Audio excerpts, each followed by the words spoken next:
West Coast Cookbook and Speakeasy with Chef Justice Putnam. Netrootsradio.com.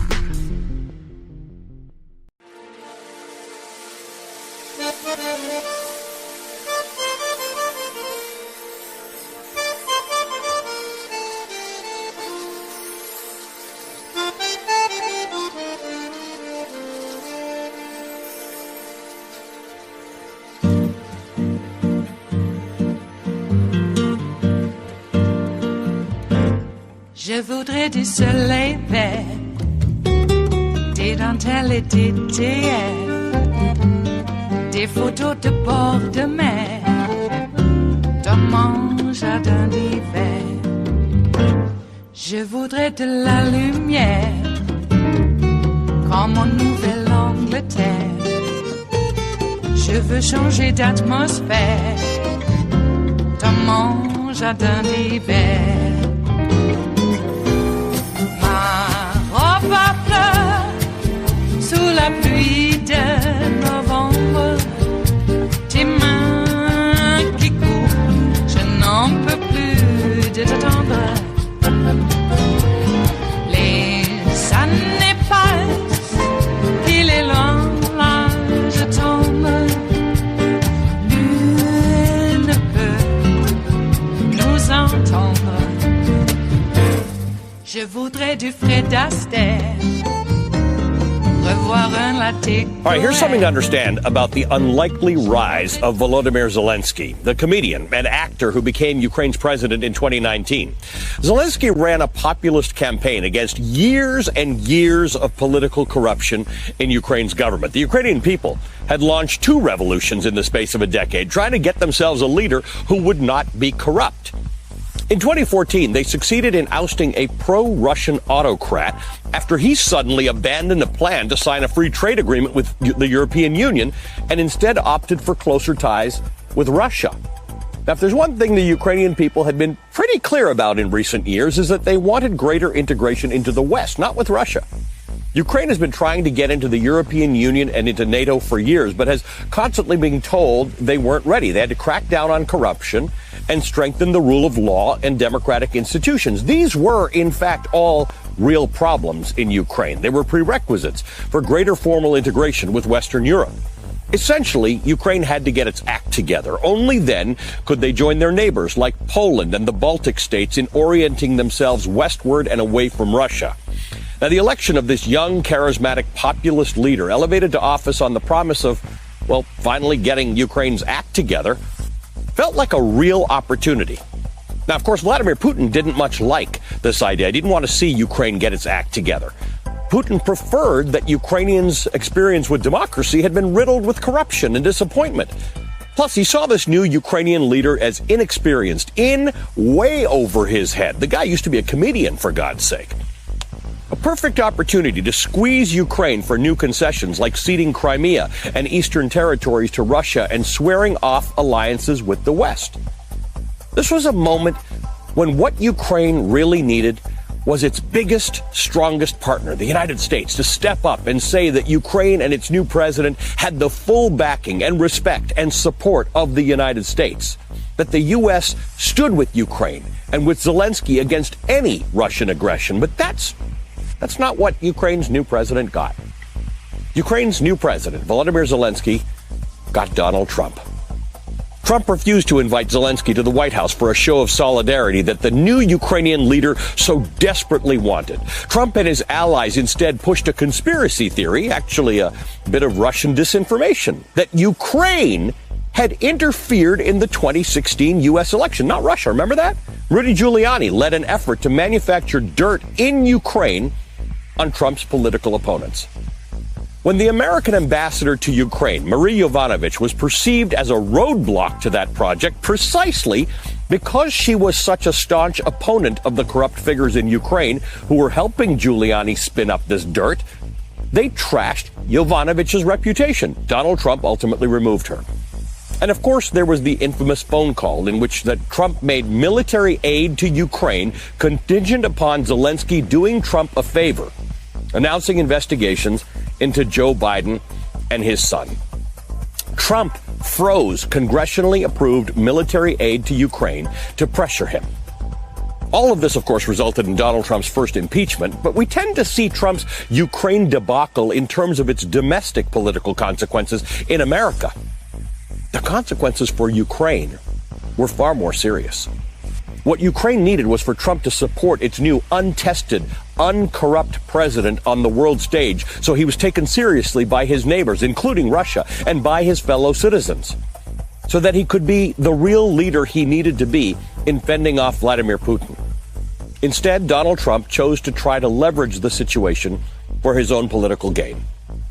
And for President Zelenskyy, having that military aid frozen, having the President of the United States try to shake him down, well, that cost Zelenskyy in terms of power. It cost him in terms of respect. It cost him in terms of his authority against Vladimir Putin. And who can say what it might end up costing him now that he is in a war that may come down to a matter of small degrees here and there? Back then in 2019, when Zelenskyy called Trump, there was an opportunity for the American president to stand behind Ukraine, an opportunity to do better. Donald Trump didn't take it. Of course, one of the reasons we even know about that phone call is because a national security official named Alexander Vindman heard that call. He was listening into it live. He knew it was wrong. He reported it up his chain of command, and then he testified to the United States Congress about it in the impeachment hearing of Donald Trump. Joining us now is the retired Army Lieutenant Colonel Alexander Vindman. He was a Ukraine expert on the National Security Council and a witness in President Trump's first impeachment hearings. Colonel Vindman, it is an honor to have you back with us. Thank you for being here. In your book titled Here, Right Matters, you detailed this specific matter, the fact that you had provided, you and your cohorts in the White House and the National Security Council had provided guidance and advice that President Trump was supposed to have read and taken to say, you need do very little for Ukraine right now. The congressional aid had already been approved and was on its way to Ukraine. All you need to do is show this man support so that he can stand up against Vladimir Putin. Donald Trump didn't do that. That's right. He attempted to extort a investigation into his chief rival going into the 2020 election and really undo our own electoral system and our democracy. So he's looking to harm us on that note, while at the same time undermining this brand new leader, untested leader that was facing down a war with Russia, an ongoing war at that point, ongoing for 5 years, and attempting to avert what we see unfolding today. So that kind of support that he needed with regards to arms, with regards to U.S. support, he didn't get it. As a matter of fact, the Trump-Ukraine scandal made Ukraine radioactive for the remainder of the Trump administration, and it actually had a chilling effect on the Biden administration because there was the baggage of all these false accusations against Joe Biden. So the bottom line is that it was really harmful all the way through. There's a direct thread line from that episode to really, frankly, where we are today, because Vladimir Putin saw a lot of opportunity in the lack of support to Ukraine. He saw a lot of opportunity in the fact that Ukraine was radioactive and that half of our political elites, the Republican Party, was bandwagoning, cheerleading for Donald Trump. And for Putin, sorry. I ask you this not to be. I ask you this not to be political, because as you and I have been talking over the last week, you know that I'm on the border and I'm seeing these Ukrainians come here in the freezing cold, try to find a home, escaping terror. I just don't wish to have a political conversation. But in the end, we are seeing the Ukrainian resistance. We are seeing the efforts that the Ukrainians are going to. Whether this fails or succeeds for Ukrainians will come down to a matter of degrees. And one day we may look back at this and said, had Donald Trump done something different, had America done something different in that moment where you wrote the report, you wrote the brief that said, please just do this, the outcome might be different. I think that's very true. I think it's clear to me that we were looking to avoid this major confrontation, and Trump pushed us in the other direction. We were always, our policy, frankly, for 2 decades was soft on Russia, soft on Russian abuses towards its neighbors, towards the democracies, towards our security. But if we were soft and we were inching in that direction, the Trump administration lurched us in that direction and certainly undermined the security of of Ukraine and the United States, because this war is so large, the largest country in the world fighting the largest country in Europe. That's the possibility of that staying limited is extremely low. It is Wednesday, the 9th of March of 2022, and you are in West Coast Cookbook and Speakeasy. I am your chef de cuisine, Justice Putnam. Gunner the English Bulldog is our snoozing sous chef, and our daily special is Smothered Benedict Wednesdays. Will no one rid us of these Russian Orthodox patriarchs, please? Wow, that guy's still going off. Apparently, the reason they had to invade Ukraine is the fear of gay parades in Moscow. What? That's a flimsy excuse, especially since every time that guy gets dressed up and goes up the aisle to the altar, looks like one of those parades to me. I'm just saying. Get over it, buddy. Jeez. You think you're so masculine? Yeah. Oh, I unfortunately stumble upon some sort of a men's rights Twitter feed about masculinity. I don't know, masculinity.com. It's just weird stuff. Yeah, there's a lot of trash out there in the world, and sometimes you step in it and it's hard to get it off. It really is. It splatters sometimes, too. So it's not just on the bottom of your shoe. Ugh. Yeah. And then you get more dirty trying to clean it off. Isn't that what life is all about? Yes, it's all metaphor, folks. And sometimes simile, but a lot of metaphor here in West Coast Cookbook and Speakeasy, because that's what we do. What? And we do a lot of stuff. A lot. So, the patriarch over there in Russia is like whining and that it's all these terrible Western values. Well, you keep your rural folk ignorant out there in the hinterland, and that's not an insult. That's what it's really called, the hinterland. How do you think we got the term? They were hinter. Keep them ignorant, and these types of things are going to happen now, isn't it? If everybody just lived as, shall we say, equals. And I know that in a patriarchal system like the Russian Orthodox Church, because why else do they call each other father?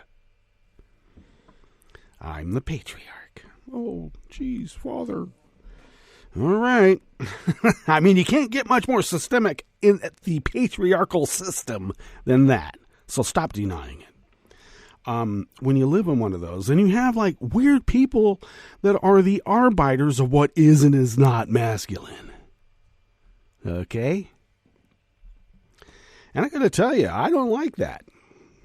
Because, it is what it is. And once again, is our primary motivation in life just to procreate?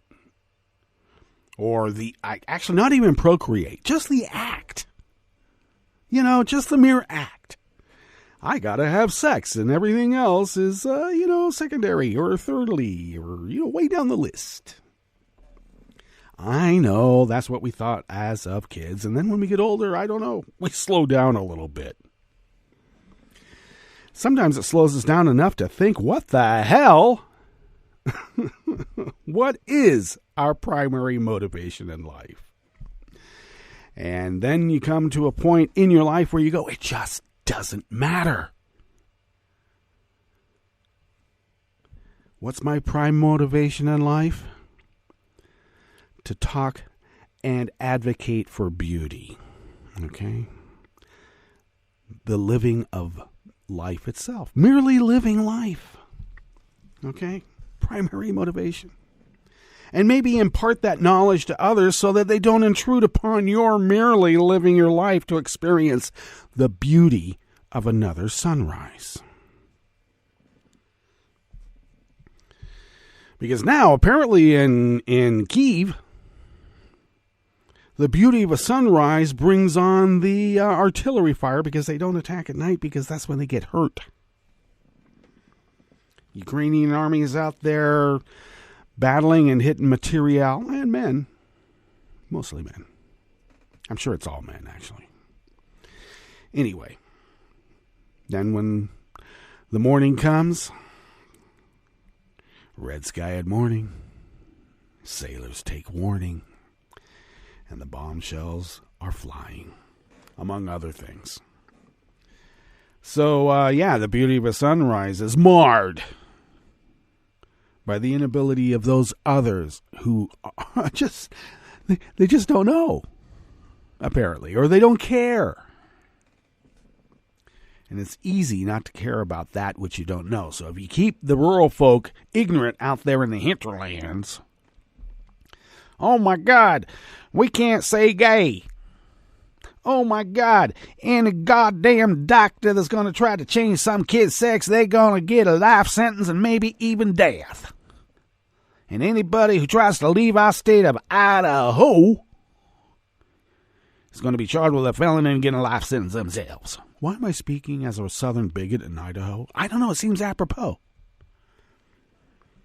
And I'm not condemning the whole South. Stop that. Just the stupid white bigots, okay?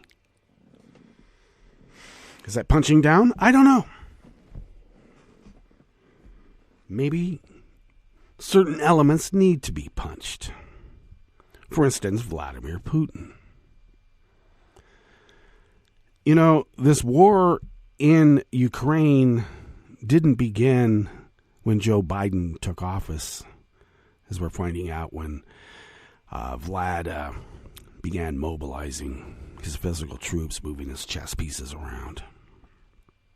Because actually began way before that. Of course, we could cite the Crimea, right? The invasion of Crimea.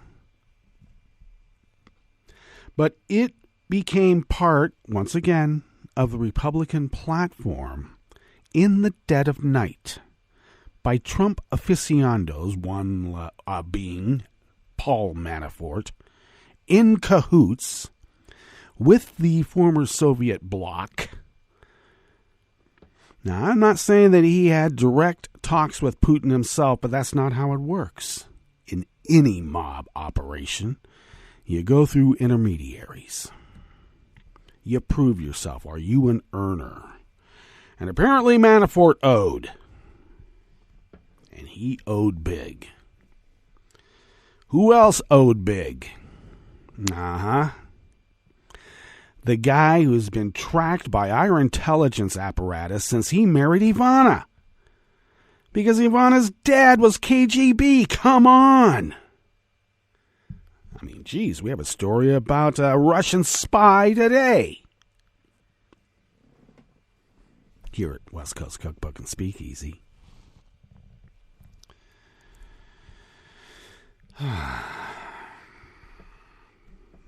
This war in Ukraine was put in place and stepped up when Donald Trump took office.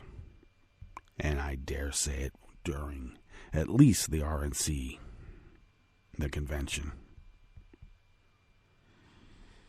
Now, we know it began before that. But the chess pieces began to get put in place and the pawns began to fall. Need to take a bishop here and there? You got it. Need a knight over there at the National Rifle Association? You got it. That's right. Send Maria Butina over there. Let her spread the word. And she did. And she had some listeners. And now, it looks like we're in World War III. I know that we don't want to escalate it anymore, but we're in it. It is happening. Because this is what happens when you don't punch the Nazis. Vladimir Putin got away with it, and he's going to continue getting away with it until he doesn't. And then it's still going to be bad. We have to approach this as you would approach the arrest of mobsters, organized crime. I know the guy's got nukes, but it's the same process. There's a lot of bravado, braggadocio. You got to blast through that. And I mean that figuratively, please. You got to push through it. You control the ground and you don't give an inch. And when a mobster needs to be slapped, you slap them. They're like Nazis because they are Nazis. Nazis are mobsters. They're thugs. And they're going to continue doing what they do until they are stopped. Telling them no is not enough. And they don't care if their own citizenry suffer. Especially when they've clamped down their citizenry so hard. And we're seeing that. But even then, a despot still needs a population. And I guess that's why you keep the rural folk out there in the hinterland ignorant and tell them only what you want them to know. To the point when their sons and daughters and their grandkids are showing them phone video of bombing as it's taking place in real time, they won't believe it because Vlad told them that's fake news. Where have we heard that before? All part of a whole. Yes, we have traitors amongst us. We have saboteurs. And they are active participants in it, either for greed, power, or maybe they just hate Americans. A lot of people hate their neighbors. They do. Used to be they were the old cranks with the terrible yard. Kept them, keep them fenced in behind the chain link fence. I mean, they won't even put up a nice wood fence. Chain link so you can see all their raggedy weeds growing around. Some old decaying Roman statuary here and there in what used to be a garden. All right. Can't let the hippies run the world because they'll run it into hell. No, we're going to take us at least to, the outskirts of paradise. Let the love shine in. Yeah, that's a threat. Can't have that. Okay, well, I was really hoping that towards the end of our lives that, we would have love, peace, and understanding, but no, pestilence. Boy, pestilence came back with a gangbuster, huh? We're still in it. They want us to take off our masks. No way. Even at my age, I guess I'm still imposing enough that even though some of these redneck bubbas around here who, flaunt their health like they're not going to suffer anything, kind of give me the side eye when I'm wearing my mask around. But my sister, they get into her face, because she's a gal. And actually, she had a birthday yesterday. Happy birthday, sis. She and I are the same age for 3 weeks. Yeah. I don't know. My parents were young. I'm just putting it that way. And you might say that she's elderly now. And she gets harassed at the store. One of the big box stores. I don't like going there. But she goes there because, what are you going to do? Anyway. She gets harassed for wearing a mask by other customers. Maggots. Gun toters. And you don't dare say too much back to them because the person holding the gun determines what polite conversation is now, don't they? Ask Rittenhouse. He has a court order to say that's exactly what the law is. The law is what I say it is when I have the gun and we can shake it out later. You might be dead, but I don't know. You could prevail in court, and you might not. It's your choice. Okay. We have states in the United States now closing their borders, putting up, apparently, a tampon curtain to keep everybody in so that they don't go out and try to, have an abortion. Or maybe a simple pap smear. Because if you get a pap smear now in Idaho, you might get thrown in jail for attempting an abortion.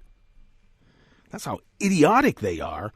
Oh my God, the doctor examined her vaginal cavity. She must be trying to have an abortion. All right. You know, we apparently burned witches. Now, I know historically, I think what actually happens, they were hanged or hung. They were lynched. They lynched the witches. But, you know, to be identified as a witch, even if that was something bad, I don't know. Is it bad to be a witch? I've known quite a few witches. They're quite, I got to tell you, shall we say, firm in some respects. Anyway, didn't make them bad people. I don't know. Kind of looked alluring to me. And so they were put to death. Because they were women, and I guess, were women really people then? Were they considered to be people? They were still chattel, put on God's green earth to, I don't know, they were made out of a man's rib, so therefore they must be secondary.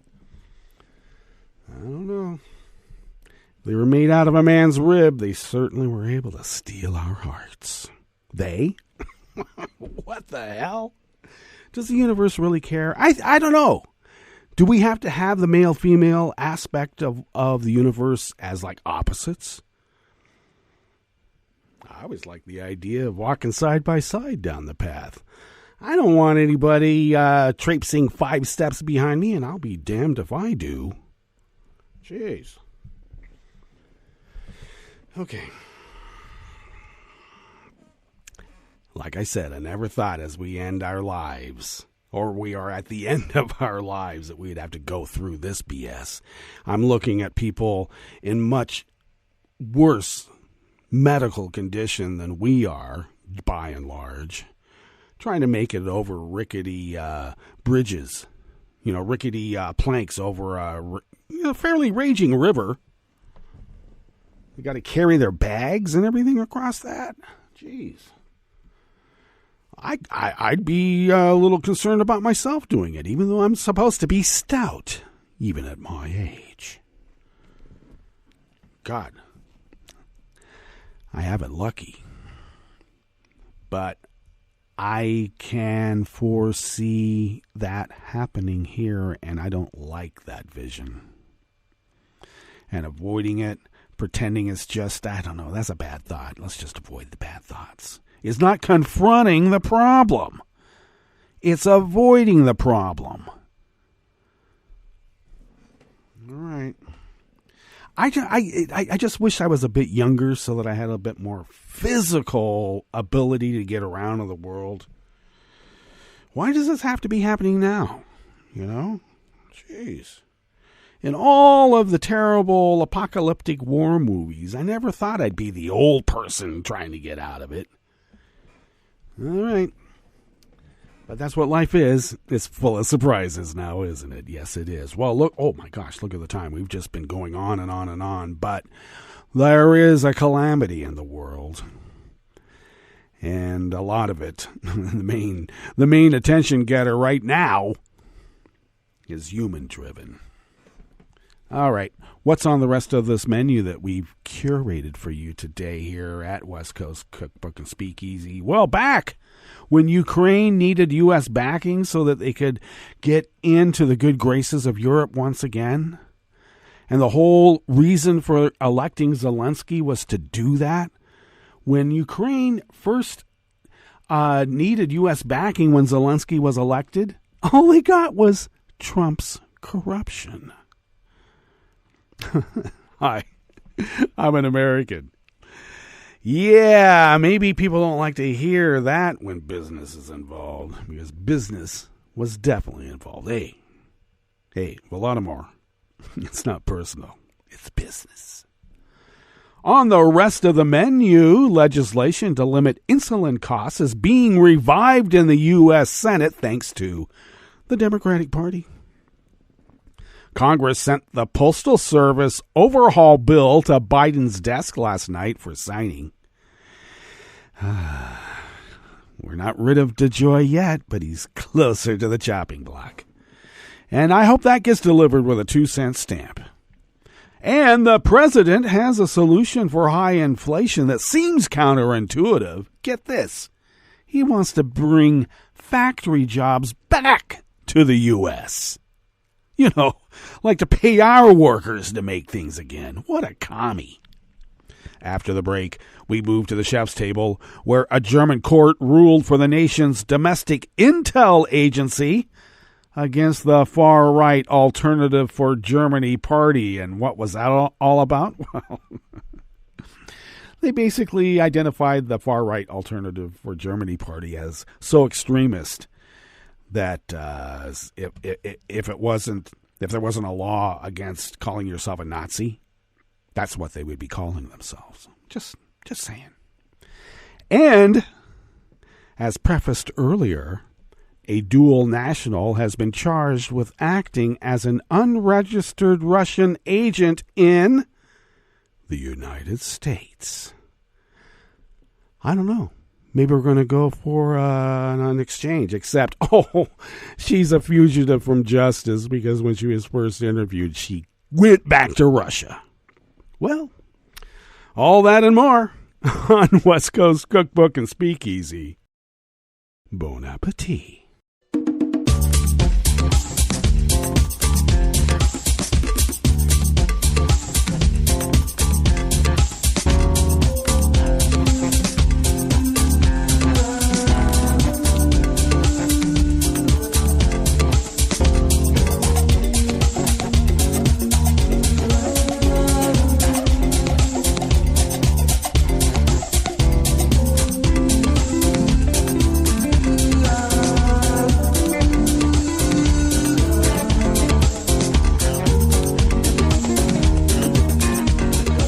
Near the bottom of our homepage at netrootsradio.com is the chat room link, and the chat room is monitored by Kelly Lincoln. Thank you, Kelly. To the left of the chat room link, across the page, near the bottom of our homepage at netrootsradio.com, is the link to our Patreon page. And yes, we need money, and if you could send it in the form of what you might spend on an espresso-type coffee drink once a month, we are able to stretch those dollars beyond compare, pay our bills, fly under the radar, and continue this powerhouse of resistance against dark forces arrayed against the United States of America, but dare I say, representative democracy itself worldwide. Thank you for your generosity. If you would like to follow Netroots Radio, do so at Netroots Radio, and we thank Tom for taking care of that. Follow me on Twitter at Justice Putnam. I post the show notes and links diary on Daily Co's about 10 minutes before showtime. Get that linked up on Twitter and other social media platforms. The show notes and links are where the real reportage can be found.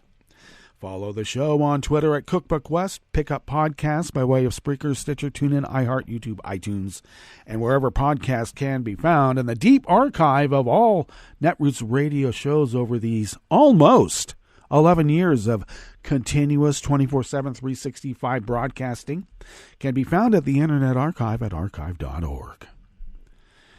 This first offering here in the Bistro Cafe of West Coast Cookbook and Speakeasy comes from the Associated Press by Ricardo Alonso Zalvadar. Legislation to limit insulin costs for people with diabetes is getting revived in the Senate. Democrats say they want to move quickly, but they'll need Republican support to get anything through an evenly divided chamber. And they're not there yet. Curbs on insulin costs have the backing of President Joe Biden, and before that, even enjoyed support from his Republican predecessor, Donald Trump. The goal reemerged this week after Senate Majority Leader Chuck Schumer wrote colleagues that negotiations are underway with Senate Republicans on legislation to lower the cost of insulin, part of an urgent push to address economic pain points for American families. But of course, we all know that if the costs of insulin are decreased on Joe Biden's watch, that could have the potential to make Joe Biden look good. And the Republican Party didn't go through 2 impeachments to make Joe Biden look good, when the whole reason for the impeachments was because, well, they got caught with their guy doing criminal acts to make Joe Biden look bad. All right. Back to this matter. Democrats want to regain momentum on drug costs that they frittered away when endless rounds of inter-party disagreements stalled Biden's domestic agenda. Oh, really? Is that how you put it? Some Republicans would also like to notch an accomplishment in a policy area that galvanizes voters across the political spectrum.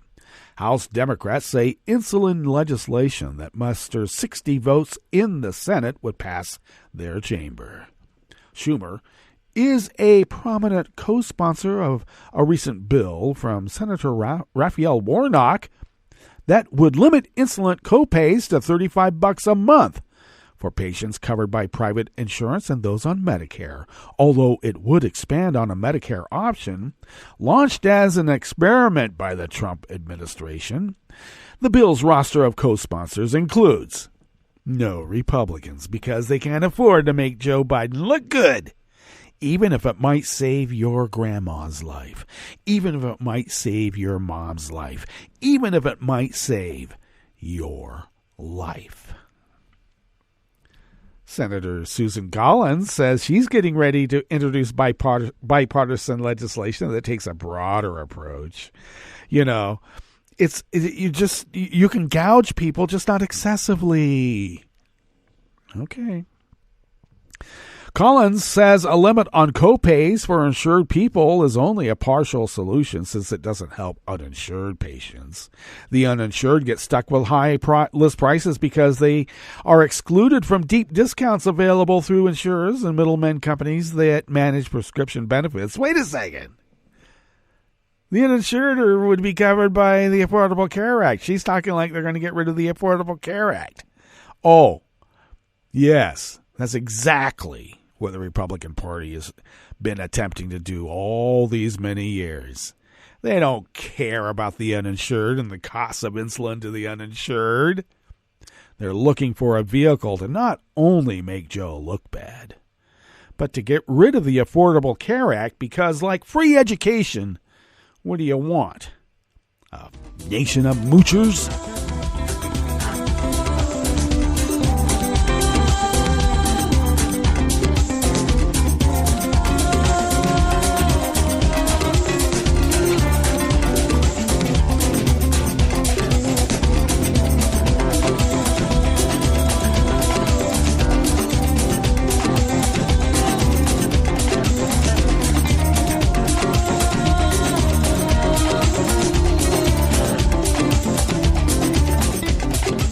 Mascaro of the Associated Press brings us this next offering here in the Bistro Cafe of West Coast Cookbook and Speakeasy, Smothered Benedict Wednesdays.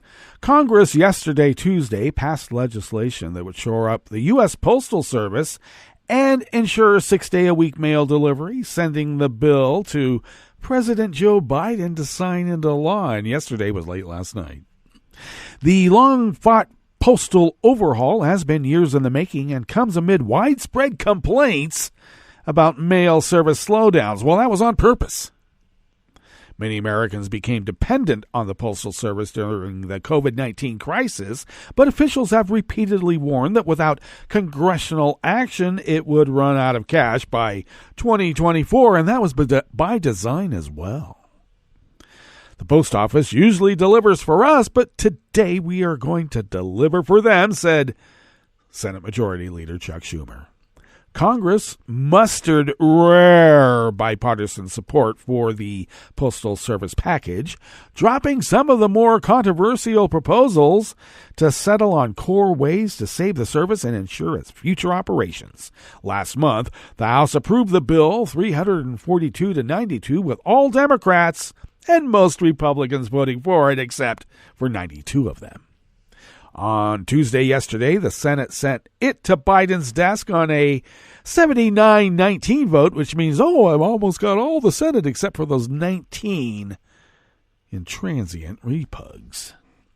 Republican Jerry Moran said the Postal Service has been in a death spiral that is particularly hard on rural Americans. Oh, like they really cared when they imposed that pension plan where the Postal Service had to fund its pension 75 years into the future for employees that weren't even born yet, because they're trying to starve it, because they want to try to get rid of the last public union. And when they get rid of that one, well, one of the last, because then they can go after the teachers, and they've almost got them. Postal sales and other services were supposed to sustain the Postal Service, but it has suffered 14 straight years of losses because of that stupid pension plan. Well, they got rid of it. Now, we can just get rid of the joy.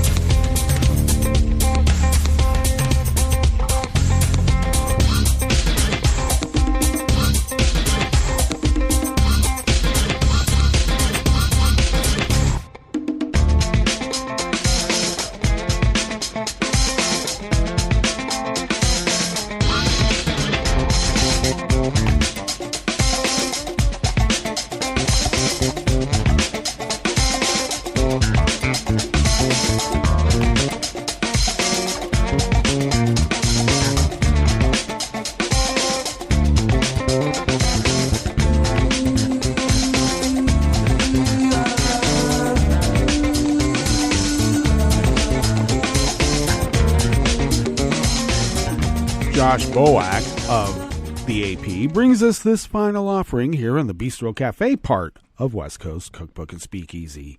Joe Biden has a solution for high inflation that seems counterintuitive. Bring factory jobs back to the U.S. This challenges a decades-long argument that employers move jobs abroad to lower their costs by relying on cheaper workers. The trend has contributed to the loss of 6.8 million U.S. manufacturing jobs since 2000, but it also translated into lower prices for you and put downward pressure on inflation that keeps broader economic growth going. It was a trade-off that many corporate and political leaders were privately comfortable making. Now, with inflation at a 40-year high, the president has begun to argue that globalization is stoking higher prices. That's because proponents of outsourcing fail to consider the costs of increasingly frequent global supply chain disruptions. Recent disruptions have included the COVID-19 pandemic, shortages of basic goods like semiconductors, destructive storms and wildfires, and now the Russian invasion of Ukraine, which has sent oil prices soaring. Biden says the federal government can pursue two courses on inflation. It can either pull back on support and cause wages and growth to cool, or it can get rid of the pressure points that lead to inflation when emergencies and uncertainties occur. The president then unspooled his thinking that more manufacturing of semiconductors in the U.S. would lead to more cars and other products being produced domestically. That would fill the supply chain and, in theory, bring prices down. It's a message Biden will push today as he brings Commerce Secretary Gina Raimondo, state governors, and business leaders to the White House to emphasize what's wrong with me? The need to finalize a bill that would encourage domestic manufacturing and strengthen the supply chains for computer chips. But this plan would take years to implement, and the Consumer Price Report being released tomorrow, Thursday, is expected to show the annual inflation rose to nearly 8% last month. Biden's challenge is that he's got long-term plans on inflation to address pain that consumers are feeling each day.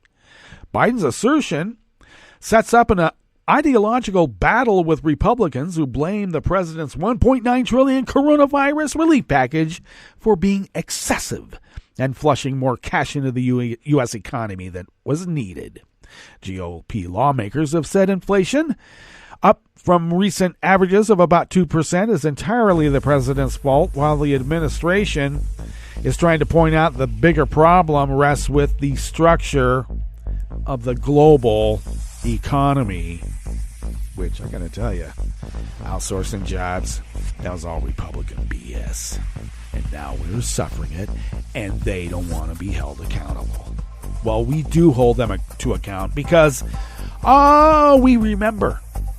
All right, let's get to our break, and when we get back from that break, we will go through weather from around the world, and we will finish up with the stories that we've curated for you today. You are listening to West Coast Cookbook and Speakeasy, and we will be right back. You are listening to netrootsradio.com. Please hang up and try again.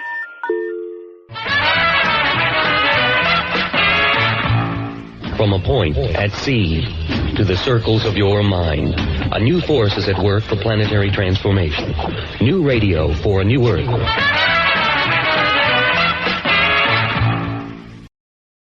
This is Take Two Movie Review. I'm Kim Lowe. This week, The Mighty Pen.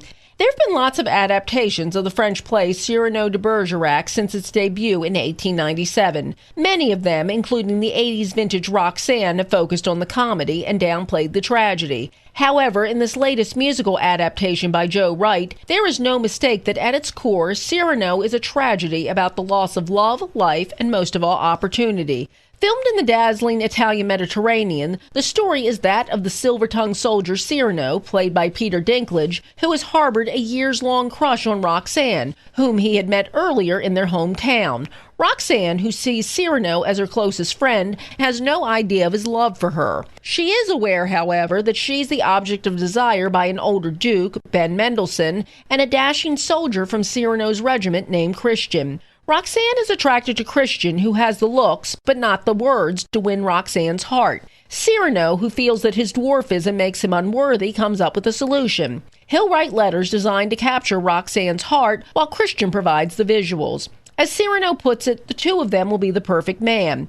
This plan is as fraught as you might imagine, and the upset-spurned Duke's involvement only adds to the complication. As it turns out, he is both Cyrano and Christian's military superior, and can command the two of them go to the front lines in a current conflict. You know, where one or both might not come back.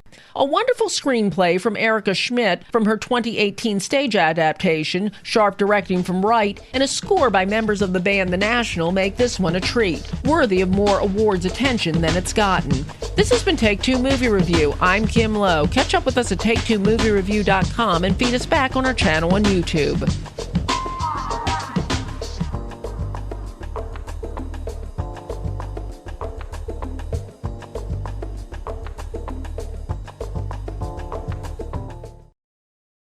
Hi, I'm Tom Hartman, and since you're listening to netrootsradio.com, show your progressive side and go to the donate button on the bottom of the homepage. It's progressives like you who power Netroots Radio and keep the progressive message beaming everywhere 24 hours a day.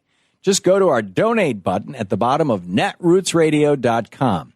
Thank you for keeping progressive radio at full power.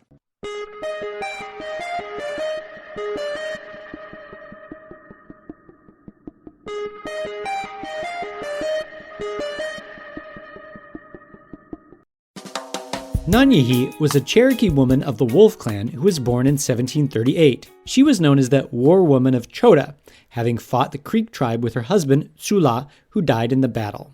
Nanyehi led the Cherokees to victory after her husband was killed.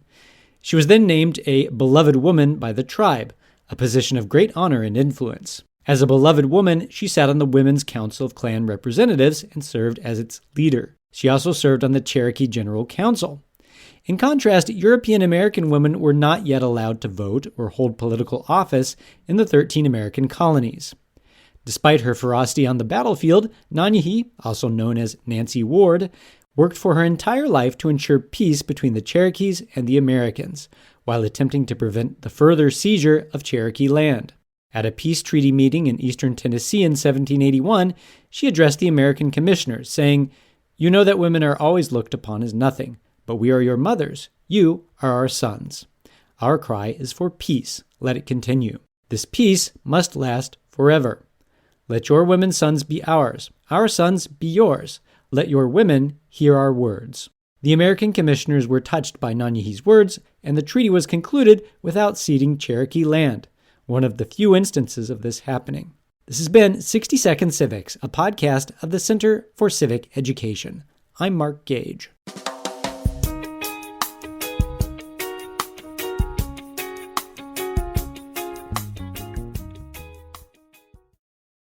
I'm Rick Smith, and this is Labor History in 2. You've likely heard the recent news stories about the proposed Keystone XL pipeline. The national media continues to report as labor, energy groups, environmental, and Native American activists all debate the proposed pipeline. But did you know that on this day in labor history marked the beginning of another oil pipeline project? The year was 1974, when work began on the Trans-Alaskan pipeline system. In the early 1970s, the United States faced an energy crisis as international oil prices skyrocketed. The Alaskan Pipeline Project was started as a means to address the crisis, although many in the environmental movement protested the idea. Tens of thousands of workers flocked to Alaska. Towns along the oil line boomed overnight. The population of the town of Valdez more than quadrupled from 1,500 to more than 6,000 in just 1 year. A 2-bedroom log cabin without indoor plumbing could rent for as high as $500 a month. In Fairbanks, demand for space by workers was so high, workers had to rent bed space. In addition to the high costs, workers also had to endure the harsh cold.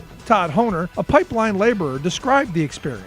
When you're working at night on the North Slope, the wind is usually blowing, the snow is usually blowing, communications is marginal, and the smoke from the diesel engines, the cold, the chaos. It was surreal, and we continued that for 10, 12 hours. And I am sure by the end of every night, everybody wanted to quit and just go home. Many more workers did not even get the chance to brave the cold, as more workers arrived than there were available jobs. Those who had arrived too late to land a job had to return home disappointed, while others never made it home at all. During its construction, the Trans-Alaskan Pipeline took the lives of 32 workers. Labor History in 2 brought to you by the Illinois Labor History Society and The Rick Smith Show. For more information, go to laborhistoryin2.com, like us on Facebook, and follow us on the Twitters at Labor History in 2.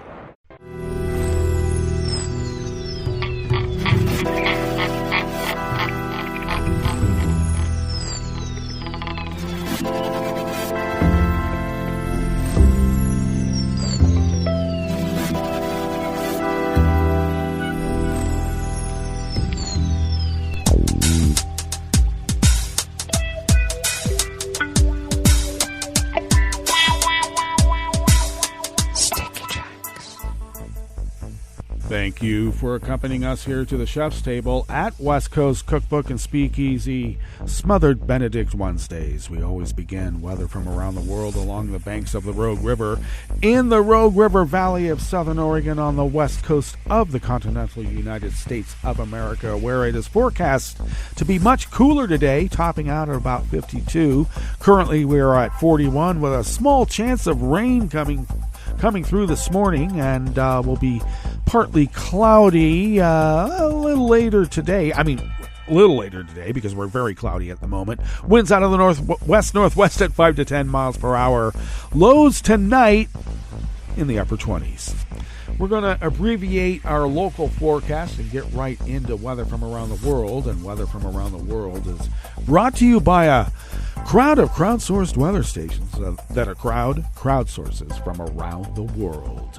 London is 54 and mostly cloudy. Paris is 60 and partly cloudy. Rome is 58 degrees and fair. Kyiv is 29 degrees with light snow. Kabul is 42 and partly cloudy. Hong Kong is 61 and clear. Tokyo is 43 and clear. Sydney, Australia is 63 and partly cloudy. San Francisco, California is 52 degrees and sunny. And New York is 32 degrees Fahrenheit, and it is snowing. And that is weather from around the world, brought to you by a crowd of crowdsourced weather stations that a crowd crowdsources from around the world.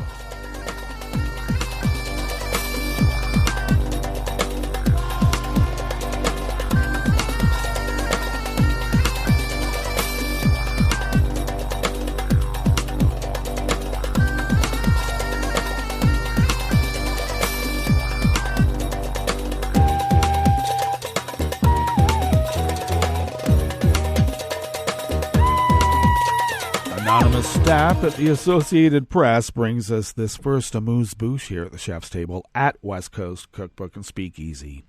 A court ruled yesterday, Tuesday, that Germany's Domestic Intelligence Agency can designate the Alternative for Germany party as a suspected case of extremism, rejecting a suit by the far-right opposition party.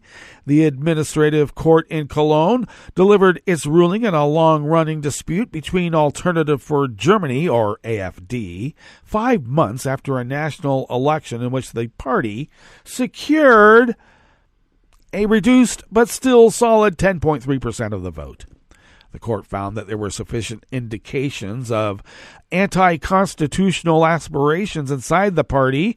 Judges found that AfD's hard-right faction, known as the Wing, has officially been dissolved, but prominent figures continue to exert significant influence. Boy, that sounds familiar. AfD, which was formed in 2013, has moved steadily to the right over the years. Its platform initially centered on opposition to bailouts for struggling Eurozone members, but it was its vehement opposition to then-Chancellor Angela Merkel's decision to allow in large numbers of refugees and other migrants in 2015 that established it as a significant political force.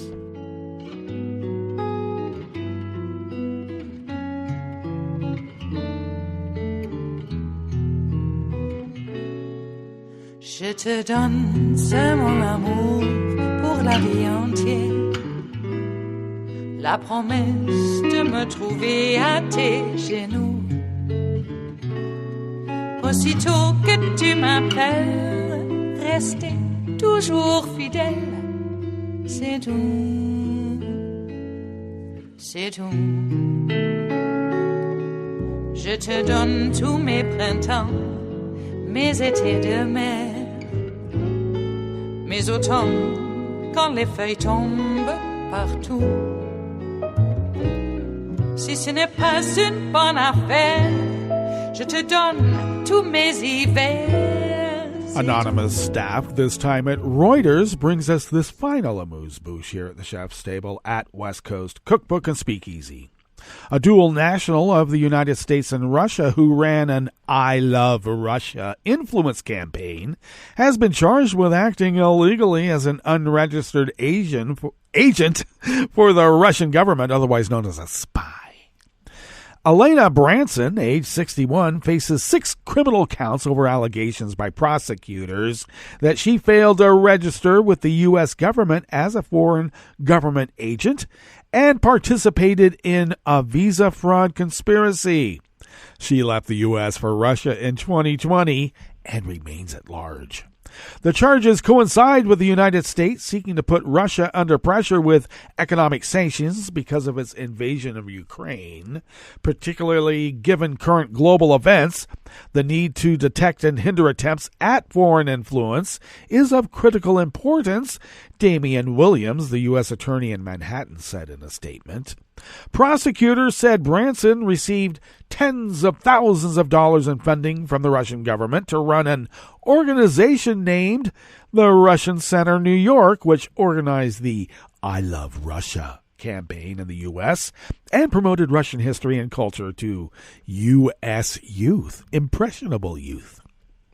The organization also lobbied officials in the state of Hawaii to not change the name of a formerly Russian fort on the island of Kauai and organized a trip for Hawaiian officials to Moscow to meet with Russian counterparts. Such activity is not by itself illegal, but U.S. lobbyists for foreign governments are required to disclose their affiliation to the U.S. Department of Justice. Prosecutors said Branson told the FBI during a September 2020 interview that she had never been asked by Russian officials to coordinate meetings with U.S. officials and then left for Russia shortly thereafter. She'll probably be having a seat on the Duma by the end of spring. Well, that brings us to the end of our broadcast period for the day. But you do know Netroots Radio broadcasts on, and we will meet up tomorrow for Metro Shrimp and Grits Thursdays. So do stay tuned to Netroots Radio all day and all night for all the breaking news as it breaks. And we will meet up here tomorrow, right here, in West Coast Cookbook and Speakeasy. Bon appetit.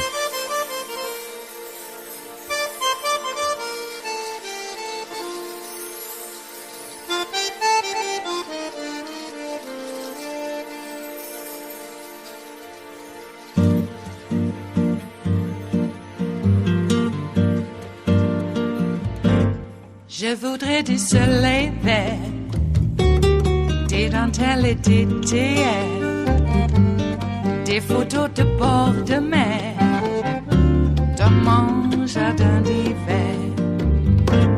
Je voudrais de la lumière, comme en Nouvelle-Angleterre.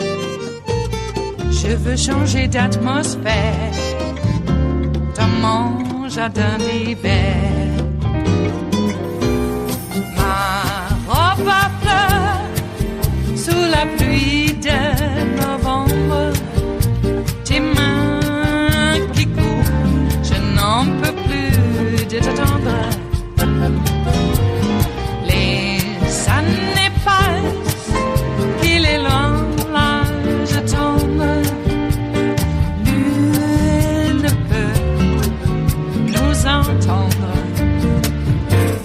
Je voudrais du Fred Astaire, revoir un latte Goël. Je voudrais toujours te plaire, dans mon jardin d'hiver. Je veux déjeuner par terre, comme au long de golfe clair, t'embrasser les yeux ouverts, dans mon jardin d'hiver.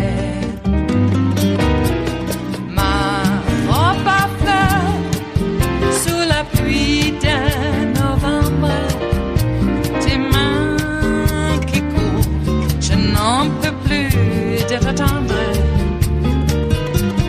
Les années passent, il est loin, l'âge tendre. Nul ne peut nous entendre. Ba-da-da-dum-di-da-dum. Ba-da-da-dum-di-da-dum. Ba-da-da-dum-di-da-dum. Dans mon jardin d'hiver. Ba-da-da-dum-di-da-dum. Ba-da-da-dum-di-da-dum. Ba-da-da-dum-di-da-dum. Dans mon jardin d'hiver. Dans mon jardin d'hiver. Dans mon jardin d'hiver.